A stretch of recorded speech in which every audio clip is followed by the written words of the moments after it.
world shook with its imminent force. The word that it sang was grow. You must understand, I have always been able to see magic. But Nimero had been mostly dark to me until then. It was a placid land of sleepy little towns and villages, of which mine was no exception. Magic was a thing of the cities.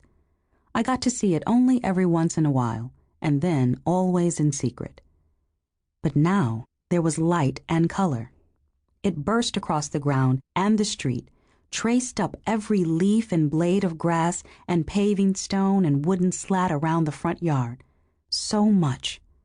I had never realized there was so much to the world right there around me. The magic washed the walls with texture and line so that for the first time in my life, I could see the house where I'd been born.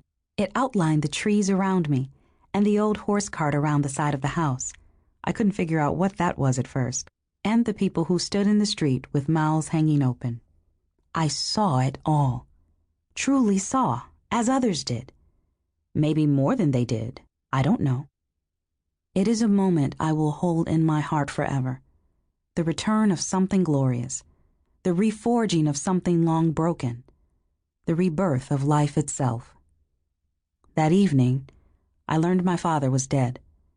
1 month after that, I set out for the city of Sky to start my own new life. And 10 years passed.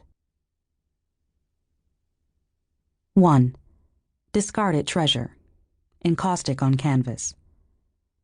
"Please, help me," said the woman.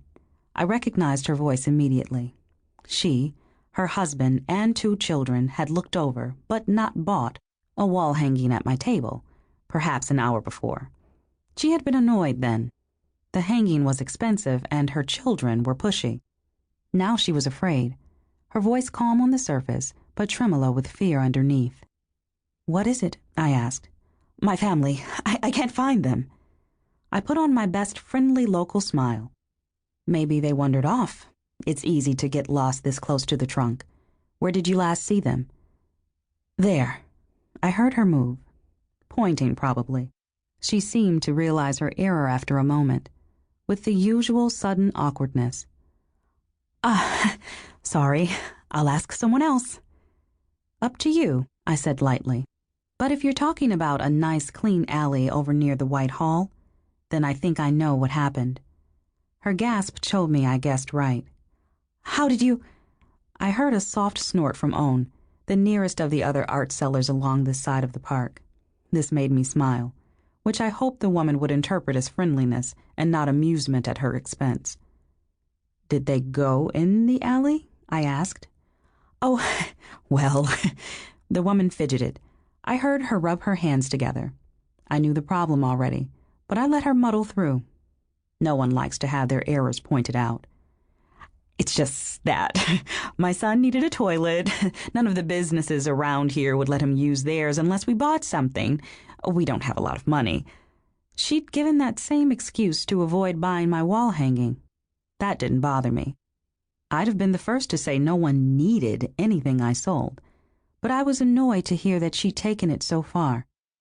Too cheap to buy a wall hanging was one thing, but too cheap to buy a snack or a trinket? That was all we business people asked in exchange for letting out-of-towners gawk at us, crowd out regular customers, and then complain about how unfriendly city dwellers were. I decided not to point out that her family could have used the facilities at the White Hall for free. "That particular alley has a unique property," I explained instead. "Anyone who enters the alley and disrobes, even partially, gets transported to the middle of the Sun Market." The market dwellers had built a stage on the arrival spot, actually, the better to point and laugh at hapless people who appeared there bare-assed. If you go to the market, you should find your family. "Oh, thank the lady," the woman said. That phrase has always sounded strange to my ears. "Thank you. I'd heard things about this city. I didn't want to come, but my husband, he's a high norther, wanted to see the lady's tree." She let out a deep breath. "How do I get to this market?"